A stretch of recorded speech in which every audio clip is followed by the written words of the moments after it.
सो hello बच्चों, welcome to the chemistry with Sachin. और आज का जो हमारा टॉपिक रहेगा वो रहेगा सेक्शन सी को लेकर, समझने को लेकर। ये हमारी जो क्लास 12th सीबीएसई बोर्ड की एग्ज़ाम हुई, पेपर का सेक्शन सी हम देखेंगे। सेक्शन सी की ब्यूटी यही है कि ये तीनों ही सेट 1 2 3 तीनों में सेम है, बस क्वेश्चन नंबर डिफरेंट है। जैसे सपोज कीजिए कि ये सेक्शन सी का 22 वाला क्वेश्चन है ना, और यही क्वेश्चन हो सकता है सेक्शन बी में 25 वाला क्वेश्चन हो। ठीक है, तो टोटल हम देखेंगे कि 25, 23, 2, 3, 4, 5, 6, 7 क्वेश्चन है बेटा, है ना। तो 7 क्वेश्चन को हम डील करेंगे इस वीडियो में। ध्यान से देखिएगा, काफ़ी सारे कंसेप्ट आपको समझ पाएंगे। सो पहला ही क्वेश्चन आपका सॉल्यूशन से है। और जैसा मैं कहता रहता हूँ मेरे वीडियोस में, इम्पोर्टेंट में, कि सॉल्यूशन में से जो कोलिगेटिव प्रॉपर्टी है उसका क्वेश्चन आना ही आना है। तो देखिए लीजिएगा, आप आ ही गया। ए solution is prepared by dissolving 5 gram of non volatile solute in 200 gram of water. It has a vapour pressure of, okay, calculate the molar mass of the solute. अच्छा, आप देख पा रहे हैं ना, नॉन वोलेटाइल यहाँ पर आ गया है।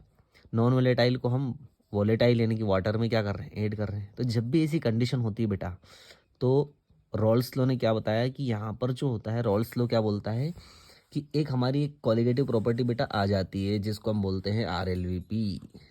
क्या बोल देते हैं हम इसको?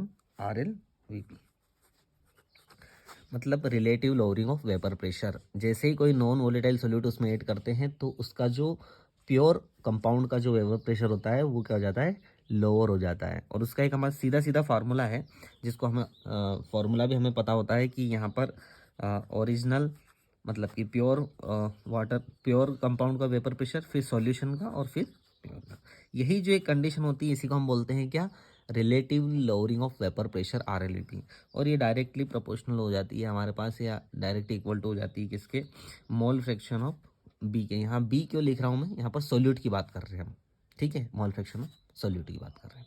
तो हमारे क्वेश्चन में हम देखेंगे कि यहाँ पर देखिए आप सीधा सीधा कि ये जो क्वेश्चन गिवन है यहाँ पर दे रखा है आपका pure vapour pressure of pure water का जो वेपर प्रेशर 32 है, यानी कि पी नोट 32 है। तो यहीं से हम ले लेते हैं, गिवन लिख लेते हैं कि भैया पी नोट जो है हमारे पास क्या है, वो 32 mmHg है। ये आप पूरा लिख लेना। यहाँ जो पी है वो भी गिवन है, यहाँ पर क्या दे रखा है, यहाँ पर 31.84, ठीक है, 31.84। उसके बाद में 5 ग्राम दे रखा है यहाँ पर नॉन वोलेटाइल सोल्यूट का मास, W अगर XB माना तो इसको W भी मान लेते हैं। तो ये 5 ग्राम दे रखा है। और वाटर को अगर हमें मानते हैं तो WA, इसका दे रखा है 200 ग्राम। वाटर का जो मोलर मास होता है वो तो हमें पता होता है, कितना होता है, 18 ग्राम पर मोल। अब हम देखते हैं यहाँ पर कि घी निकालना क्या है, हमें मोलर मास ही निकालना है। Calculate the molar mass of the solute, यानी कि हमें बी का, सोल्यूट का क्या निकालना है, MB। क्या निकालना है, MB। ये हमारे पास है। इस फॉर्मूले को मैं और थोड़ा सा इलोबरेट करता हूँ कि इसको हम XB को क्या लिख सकते हैं बेटा, XB को हम लिख सकते हैं NB/NA प्लस NB। NB को हम नेग्लिजिबल मान सकते हैं, बहुत कम, तो NB/NA हो जाएगा। तो XB is equal to NB/NA। अगर इसको मैं और वेट, नंबर ऑफ मोल्स क्या होते हैं, वेट अपॉन मोलर मास, तो वेट अपॉन मोलर मास। यहाँ पर वेट A/मोलर मास नीचे आएगा तो ऊपर चला जाता है, तो मोलर मास कहाँ चला जाएगा, ऊपर चला जाएगा। तो मेरे पास ये फार्मूला आया P node minus P/P node. Clear है? इसी फॉर्मूले पे मैंने क्या करना है, वैल्यू पुट करना है। चलो मैं करता हूँ। P नोड क्या मान दिया हम, P नोड क्या है हमारे पास, 32 है, माइनस P क्या है, 31.84 है। उसके बाद में P नोड वापस से 32 है, इज इक्वल टू WB क्या है बेटा, 5 ग्राम है। उसके बाद में MB क्या निकलना है आपको, निकालना है। उसके बाद में WMA क्या है, यहाँ पर 18 ग्राम है बेटा, और ये क्या है, 200 ग्राम है। चलिए, अगर मैं इसको अरेंज करूँ कि MB मुझे निकालना है, तो MB इधर आ जाएगा। तो क्या हो जाएगा ये, अगर इसको हम यहाँ पर लेके आते हैं तो इसको कैलकुलेट कर लेते हैं पहले। तो ये कितना आएगा, 0.84 है, तो 16, ओके। तो यहाँ पर 16 अब ये कहानी यहाँ चली जाएगी तो ये यहाँ चला जाएगा और 32 इधर चला जाएगा, तो 32 इधर चला गया, 5 इंटू 18 अपॉन यहाँ पर 0.16 नीचे आ गया और बचा हुआ हमारे पास क्या है 200। ठीक, इसको हम कैलकुलेट कर लेंगे, ये 90 हो जाएगा, 16 2 जा 20, अगर इसको हम काटेंगे तो चलो 32, 18 5 जा 90 और 0.16 इंटू 200, ये ज़ीरो से ये ज़ीरो कट गया यहाँ पर। ओके, और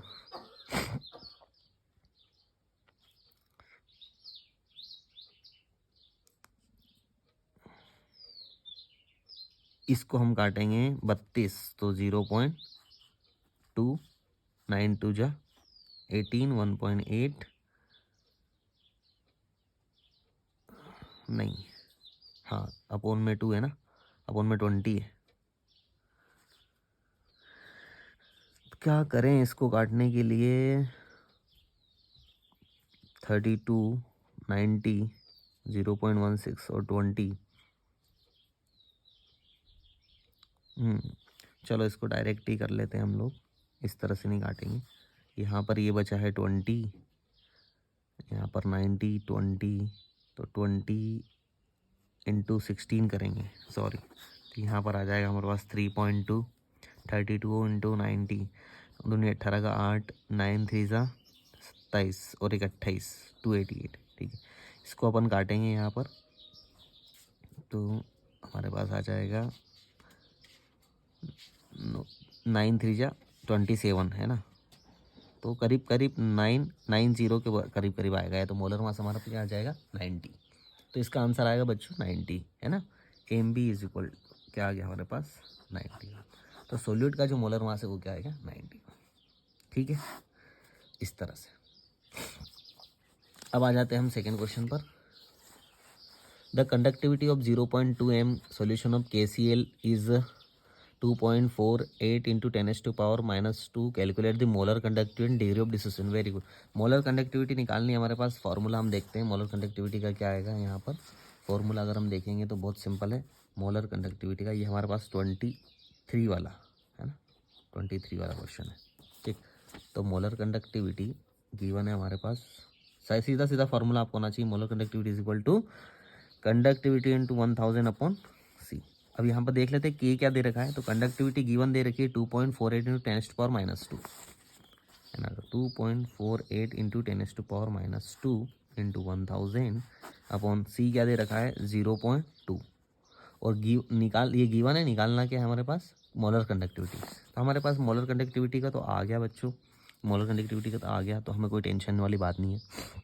जैसे ही हम इसको कैलकुलेट करते हैं, तो अगर हम इसको पावर में लेके आते हैं, ठीक है, तो अगर इसको हम पावर में लेके आते हैं तो ये 2 इसको हम लिख सकते हैं यहाँ पर 2 इंटू 10⁻⁻1, 2.48 इंटू 10⁻⁻2 इंटू 1000।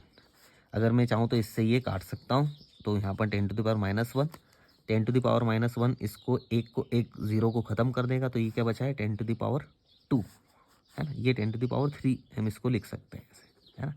तो क्या हुआ यहाँ पर -1 था, तो -1 से 1 निकल गया, तो यहाँ 10 क्या आ गया 2, तो यहाँ आ गया 2.48 इंटू 10⁻2 अपॉन 2। तो देखो बच्चों 10⁻2 करेंगे तो यहाँ पर ये दोनों ही क्या चले जाएंगे, डेसिमल के इधर चले जाएंगे, तो 248 अपॉन 2 बच जाएगा 1 2 और 4। ओके, तो आंसर हमारे पास आ गया मोलर कंडक्टिविटी का क्या 1 2 4। क्लियर है, एस सेंटीमीटर स्क्वायर और मोल इनवर्स, ये तो हमारे पास आ गया। लेकिन अब क्या पूछा है डिग्री ऑफ डिसोसिएशन, जिसको हम अल्फा बोलते हैं। अल्फा क्या कर लेते हैं molar conductivity upon limiting molar conductivity. अब क्या करें, मोलर कंडक्टिविटी तो गिवन है हमारे पास, जो कि यहाँ पर है 124, लेकिन ये नहीं है, ये नहीं है, तो इसके लिए देखो आप क्वेश्चन में हिंट दे रखी है बेटा, ये ठीक है। तो KCl की लिमिटिंग मोलर कंडक्टिविटी के लिए K+ के लिए अलग दे रखी है, इन दोनों को हम क्या कर देंगे ऐड कर देंगे। तो इन दोनों को ऐड कर देंगे, हमारे पास क्या आ जाएगी ये वाली। तो इनको ऐड करते हैं हम, क्या क्या है हमारे पास 73.5 प्लस 76.5, 55693 और 110 150 आ गया हमारे पास। तो ये 150 है। यहाँ तो बहुत सिंपल है, 125 150 क्या आ जाएगा 1/2। दूसरी बार में ही कट रहा है ना, तो 0.5 तो अल्फा इज इक्वल टू यहाँ पर क्या है 0.5, ठीक, डिग्री ऑफ डिसोसिएशन। ये हमारा क्वेश्चन हो गया कौन सा 23 वाला। क्लियर है। चलिए एक और क्वेश्चन हमारे पास, देखो तीनों से ही न्यूमेरिकल दे दिए थे, है ना, 1 2 3।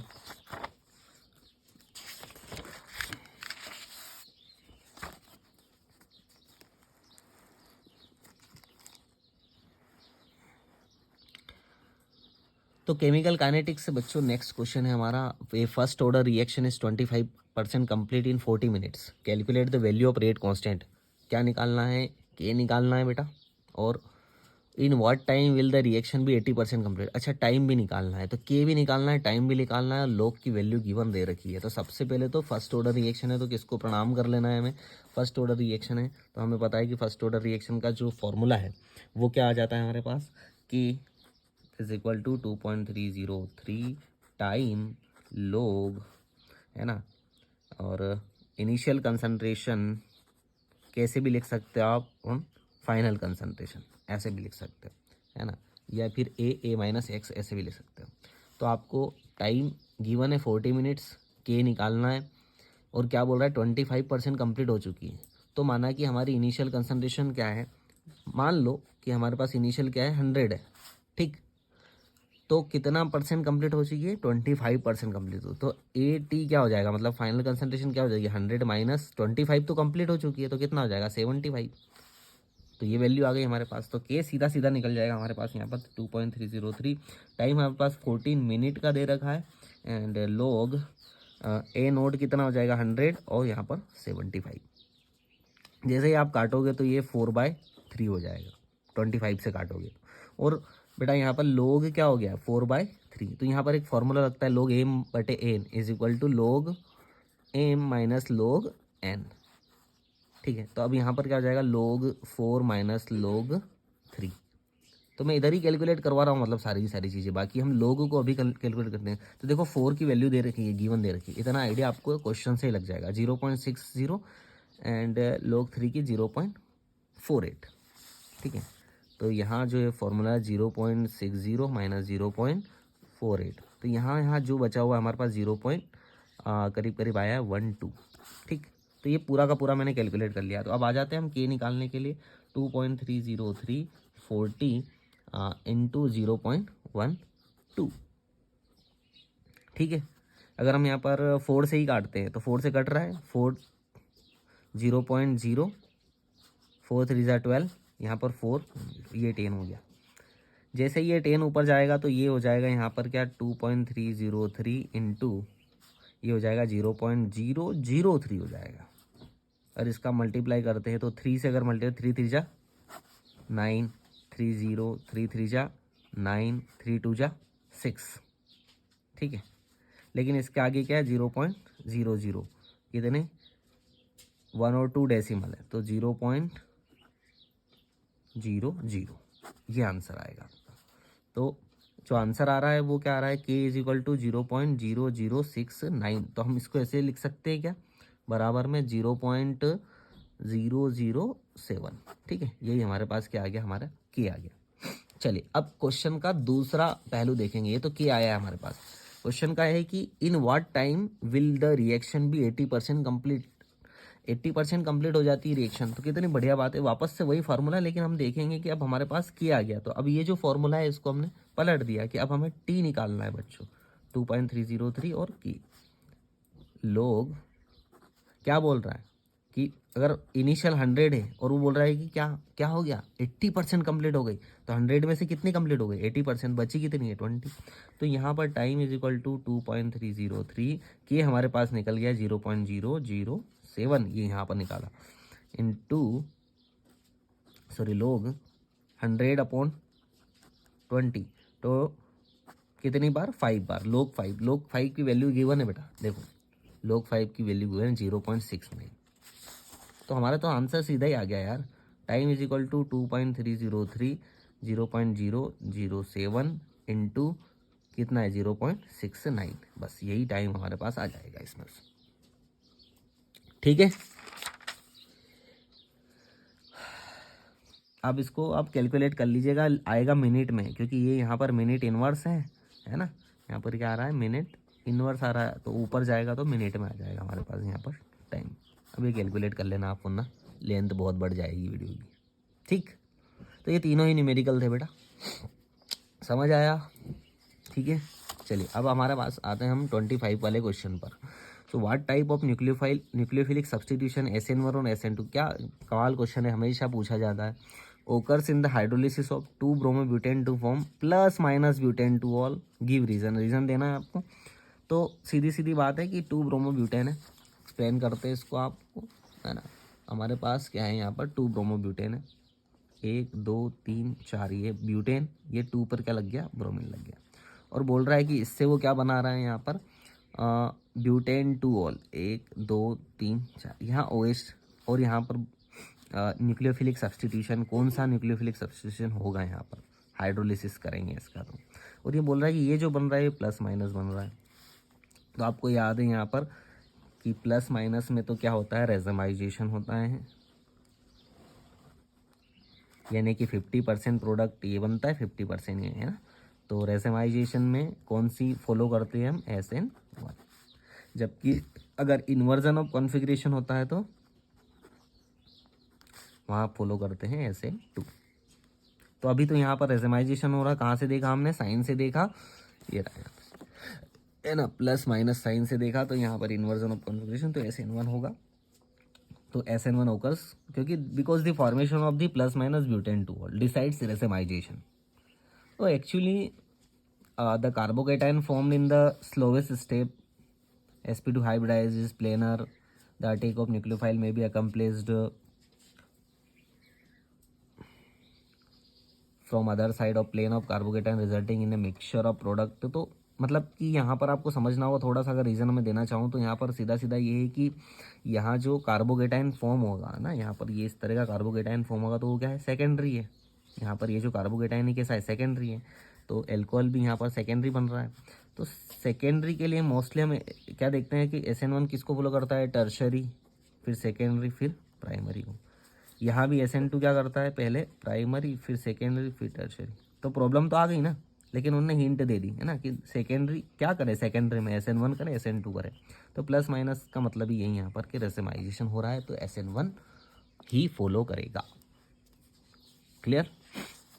चलिए अब नेक्स्ट क्वेश्चन इसी में, what happens when chlorobenzene and methyl chloride are treated with sodium metal in dry ether. सिर्फ उन्होंने क्या दे दिया है बेटा कि सिर्फ उन्होंने जो दिया है वो सिर्फ उसे क्वेश्चन को जो है मेन वर्ड्स में दे दिया है, बिल्कुल सिंपल क्वेश्चन था। कौन सी रिएक्शन होगी यहाँ पर, वुड्स, क्योंकि देखो अब सोडियम और ड्राई ईथर आ जाता है तो वुड्स रिएक्शन हो जाती है ना। तो मैं यहीं पर इसको मैं कर देता हूँ, शायद कोशिश करता हूँ, चलो यहाँ नीचे ही समझा देता हूँ आपको। क्या बोला था इन्होंने कि 2-bromobutane है ना, क्लोरोबेंजीन, ओके, क्लोरोबेंजीन को मैंने बना लिया है यहाँ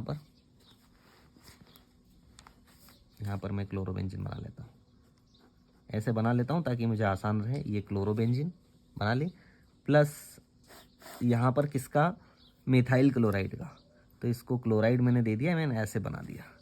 और फिर बोल रहा है यहाँ पर सोडियम और ड्राई ईथर। क्लियर?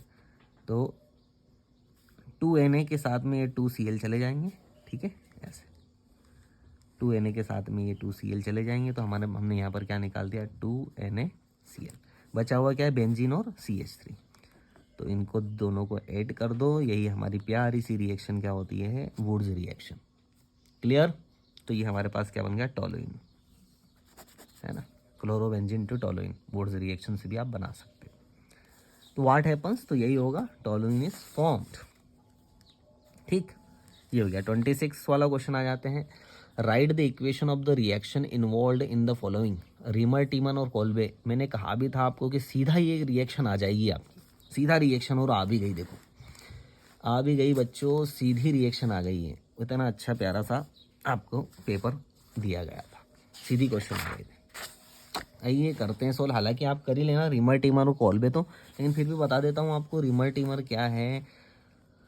राइमर टीमन बोल लो, रीमर टीमन बोल लो, कुछ नहीं है। फिनोल जो है आपका,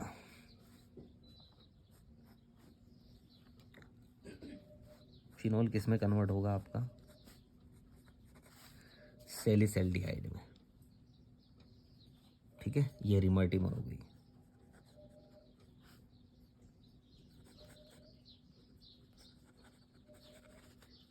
सैलिसैल्डिहाइड कैसे बनता है? ओह सॉरी, फिनोल कन्वर्ट किस में होगा? सैलिसैल्डिहाइड में होगा। और सैलिसैल्डिहाइड क्या है हमारे पास? फिनोल के, ये हमारा फिनोल है और यहाँ पर क्या लग गया हमारा? CH, है ना। तो इसमें क्या होता है, यहाँ पर क्लोरोफॉर्म और इसकी प्रेजेंस देखी जाती है। तो CHCl3 plus aqueous NaOH, sorry aqueous है, ठीक है। इससे एक इंटरमीडिएट फॉर्म होता है और इंटरमीडिएट के बाद में फिर अगेन हम क्या करते हैं, जैसे यहाँ से देख लेते हैं, यहाँ से एक इंटरमीडिएट फॉर्म होगा, यहाँ नीचे देख लेते हैं, यहाँ से एक इंटरमीडिएट फॉर्म होगा जो कि Na जो है वो इसकी पोजीशन पे जाके चिपकेगा और यहाँ पर CHCl2, ठीक है। ये हमारे पास इंटरमीडिएट हो गया।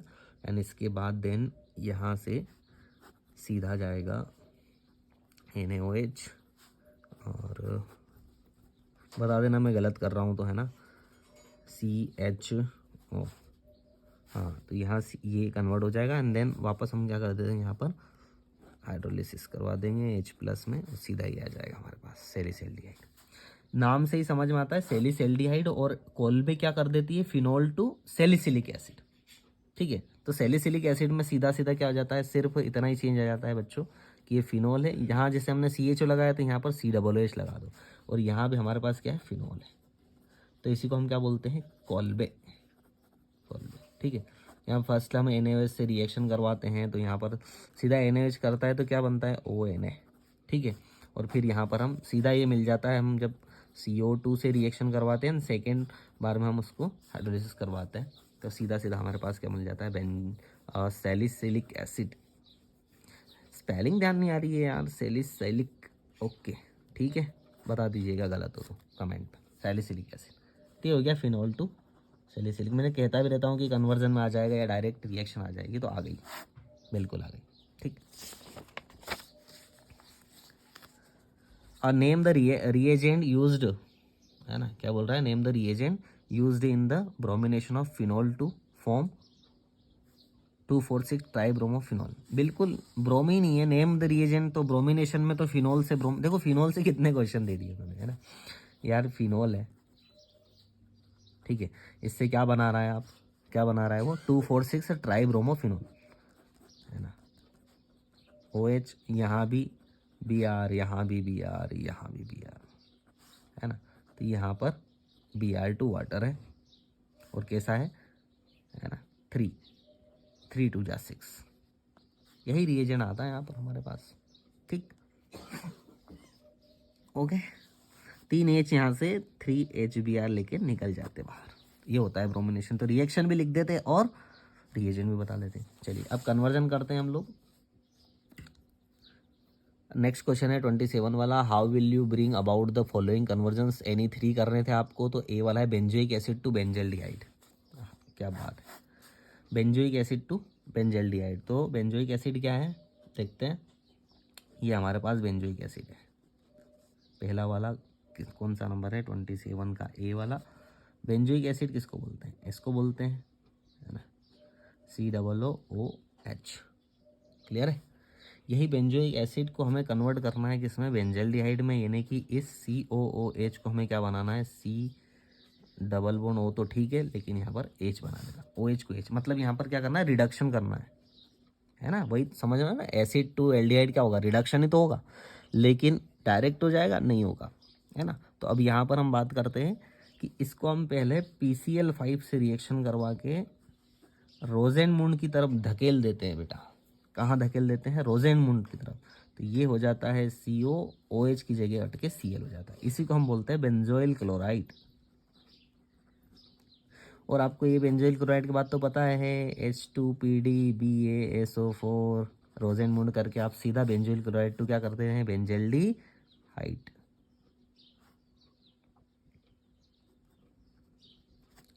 ये हुआ आपका पहला कन्वर्जन, ऐसे आपको लिखना था, नीचे नाम भी लिखना था। फिर बी में हम आ जाते हैं यहाँ पर, इथेनल टू प्रोपेनॉन, इथेनल, बिल्कुल इथेनल, ये हमारा आ गया एसीटेल्डिहाइड CHO, ठीक है, ओके, इथेनल टू प्रोपेनॉन, अच्छा एसीटोन, इथेनल टू एसीटोन, ये आ गया CH3COCH3, ये हो गया प्रोपेनॉन और ये हो गया इथेनल। यहाँ पर तो ग्रिग्नार्ड रिएजेंट का हम यूज़ करेंगे और ग्रिग्नार्ड रिएजेंट हमारे पास CH3MgBr, जैसे हम यहाँ पर यूज़ करेंगे ड्राईथर, तो यहाँ पर जो हमारे पास बनेगा CH3, इसमें एक और भी है, फर्स्ट पॉइंट पे ये, सेकेंड में हम करेंगे H2OH+ या H3O+ का, तो सीधा हमारे पास एसीटेल्डिहाइड क्या बन जाएगा यहाँ पर, एल्कोहल, सेकेंडरी एल्कोहल बन जाएगा। बस इस सेकेंडरी एल्कोहल को हमें कन्वर्ट करना है एसीटोन में, तो एल्कोहल टू कीटोन, ऑक्सीडेशन होगा तो कोई सा भी ऑक्सीडाइजिंग एजेंट ले लीजिए, CrO3 ले लीजिए, KMnO4 ले लीजिए, ठीक है, इस तरह के ऑक्सीडाइजिंग एजेंट आप ले सकते हो, सीधा आपका एसीटोन बन जाएगा। तो इथेनल टू एसीटोन क्या किया हमने पहले, ग्रिग्नार्ड रिएजेंट ड्राई ईथर की प्रेजेंस में, ये कैसे करता है भी एक और क्वेश्चन आएगा, उसमें मैं आपको बताऊंगा कि ग्रिग्नार्ड रिएजेंट कैसे काम करता है COH पे, इस CO पे कैसे काम करता है ये, ठीक है ना। सी, नेक्स्ट देखेंगे हम, सी वाला कन्वर्जन आ जाता है acetophenone to benzoic acid, acetophenone बना लेते हैं हम लोग, ये बना लिया हमने एसिटोफिनोन COCH3, ठीक है, दिखाई दे रहा है, हाँ ये एसिटोफिनोन बना लिया। इससे हमें क्या बनाना है यहाँ पर, इससे हमें बनाना है benzoic acid, acetophenone to benzoic acid, ये तो समझ आ रहा है यहाँ पर हमें COOH, मतलब OH लगाना है CH3 की जगह पे, इतना आसान तो है नहीं है ना। तो दो तीन वे हैं जिससे बना सकते हैं। तो पहला वे तो मैं आपको बता देता हूँ कि सीधा KOH आपने यहाँ पर लगा के MnO4, इसकी कंडीशन में एक K लग जाएगा, है ना, तो यहाँ पर ये हो जाएगा COOK, ठीक है, और यहाँ पर सीधा H3O+ डाल के ये बना सकते हैं, है ना, ऐसा भी कर सकते थे हम लोग, या फिर COCH3 की जगह पे हम उसको एल्काइल ग्रुप को भी जोड़ सकते हैं, इट मीन्स रिडक्शन करवा सकते थे, मतलब कैसे कि COCH3 की जगह हम क्या लगवा सकते थे CH2CH3, और अब ये कैसे होता है रिडक्शन, आपने देखा है ना, जिंक अमलगम के साथ में कंसनट्रेट HCl हो तो रिडक्शन हो जाता है और इससे फिर ये बन जाएगा। इससे कैसे बनेगा ये भी हमने देखा था कि यहाँ पर हम जो एल्काइल ग्रुप है इसको पूरा चेंज कर सकते हैं, तो किस प्रेजेंस में, acid plus strong oxidising agent की प्रेजेंस में, ठीक, देख पा रहे हैं आप। तो एक तो ये भी वे है, एक ये वे, सेकेंड वे कन्वर्जन का कर सकते थे आप लोग। एक जो कन्वर्जन बचा हुआ है अभी हमारे पास लास्ट, वो बचा हुआ है, देखते हैं हम लोग कौन सा, bromo benzene to 1 phenyl ethanol. अच्छा चलो करते हैं इसको, benzene to 1 phenyl ethanol.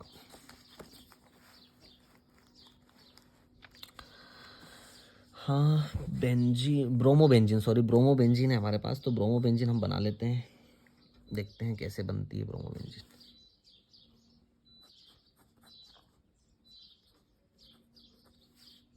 One phenyl ethanal, ठीक है, 1 पे फिनाइल और इथेनल, 1 पे फिनाइल और इथेनॉल कैसे बनता है, अच्छा ओके, तो ये मैं बना देता हूँ यहाँ पर इथेनॉल,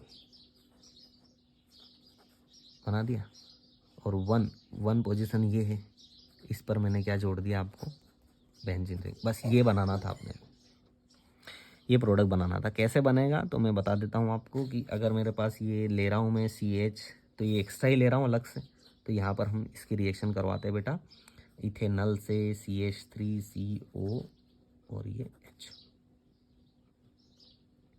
ठीक है, तो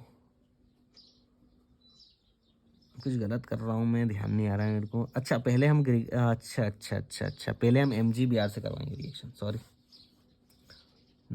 तो यहाँ पर हम Mg और ड्राई ईथर से करवाते हैं, ध्यान से देखिएगा, तो हमारे पास जो कंपाउंड बनता है वो क्या बन जाता है यहाँ पर MgBr, यहाँ हमने इसको ग्रिग्नार रिएजेंट जैसा बना लिया है MgBr। अब इस MgBr की रिएक्शन हम किससे करवाएंगे, इससे CH3COOH। मैं बता रहा था ना ग्रिग्नार रिएजेंट यहाँ पर कैसे काम करेगा। तो देखो यहाँ आ जाता है, ये यहाँ जाता है तो यहाँ निगेटिव चार्ज, ये यहाँ आता है पॉजिटिव चार्ज। तो कार्बन कहाँ जुड़ेगा, कार्बन कहाँ जुड़ेगा, यहाँ पर जुड़ेगा, समझ रहे हो आप। और O पे कौन जुड़ेगा, यहाँ पर O पे कौन जुड़ेगा, MgBr। तो वही तो हो रहा है देखो, अब ये CH3, ये C positive charge, positive pay कौन जुड़ा है, निगेटिव, क्योंकि यहाँ पर Mg क्या है, प्लस है, ठीक है, और यहाँ कार्बन क्या है, माइनस है। तो ये जो माइनस है ये कहाँ जुड़ेगा, यहाँ पर। तो ये पूरा पूरा कहाँ जुड़ा, देखो बेंजीन जुड़ा है इस पर, इस कार्बन पर। और इस कार्बन पास क्या है, ऑक्सीजन है, ऑक्सीजन है।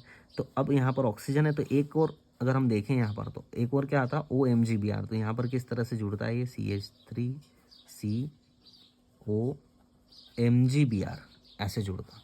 और यहाँ आ जाता है आपका नॉर्मल H, और यहाँ आ जाता है आपका बेंजीन। तो ये MgBr है, ये वापस क्या करते हैं हम, यहाँ पर इसमें H3O+ डालते और सीधा सीधा क्या बन जाता है, यहाँ पर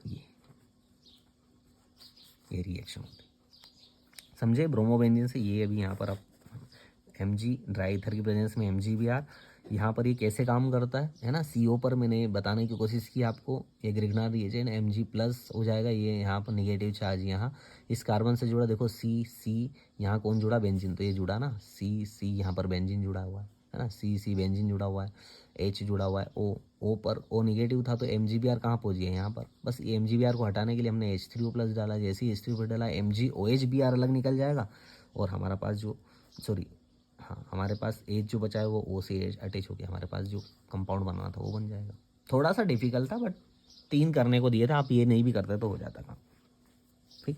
लास्ट जो क्वेश्चन हमारे पास 28 वाला, 28 क्वेश्चन दे रहा है, गिव द स्ट्रक्चर। इतना आसान क्वेश्चन दिया है ना ये, मतलब ये पूछो ही मत यार, मतलब ये तो हम करवाते ही रहते हैं, मतलब ये तो हर कोई करता है। अगर इसमें भी किसी ने मिस्टेक की होगी तो क्या ही मतलब बात होगी। तो देखते हैं हम, ए वाला क्वेश्चन है हमारे पास 28 का, और CH3CH2Cl क्या बताना है आपको, KCN।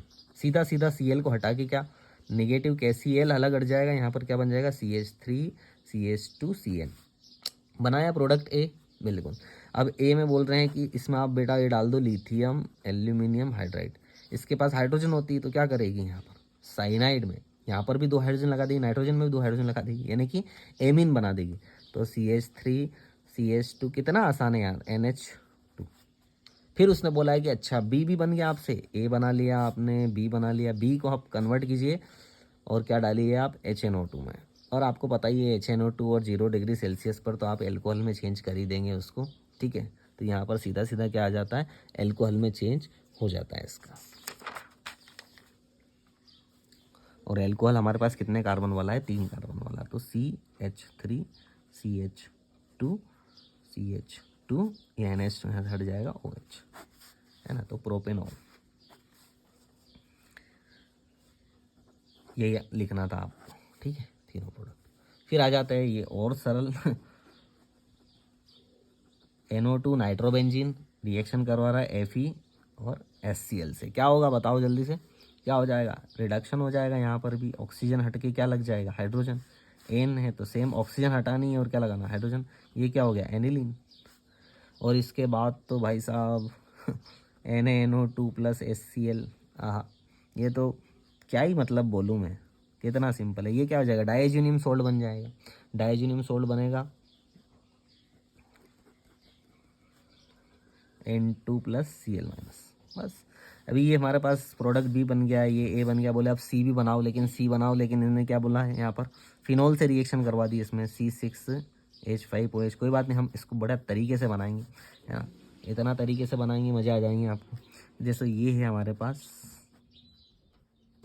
है ना, N2 N double bond N, है ना। Cl को मैं हटा देता हूँ क्योंकि यहाँ से जो फिनॉल है इसका, ये फिनॉल है ना, ये फिनॉल मैंने बना दिया, ये OH। यहाँ इसको जोड़ना है तो यहाँ से हाइड्रोजन निकले, वो हाइड्रोजन निकल के कहाँ चला गया है, किसके साथ, Cl के साथ। तो HCl अलग निकल गया। क्या बना रहा हूँ, दिख ही नहीं रहा है ना, चलो अब दिखेगा, सॉरी। तो बेटा बेंजीन डाइज़ोनियम से C6H5OH, यहाँ पर हम बेंजीन डाइज़ोनियम डाला। Cl यहाँ पर नहीं लिखा क्योंकि यहाँ से हाइड्रोजन था वो HCl बन के निकल गया, तब यहाँ पर सीधा हम जोड़ देंगे और यही प्रोडक्ट हमारे पास मिल जाता है। हमारे पास प्रोडक्ट ये बनाना था। तो आई थिंक यहाँ तक सेक्शन सी जो है ना, सेक्शन सी जो होता है वो एंड होता है और आपको अच्छे से समझ में आया होगा। एक्सप्लेनेशन भी कोई दिक्कत नहीं होगी, कुछ गलत हो तो आप कमेंट सेक्शन में बताइएगा। नेक्स्ट हम वीडियो इस पर आएंगे, सेक्शन डी पर करेंगे, ठीक है। सेक्शन डी, अभी तो सेक्शन सी का आप देखिए वीडियो और बताइए मुझे। And so thank you so much for watching, है ना। इस तरह से आप कीजिएगा। Bye bye.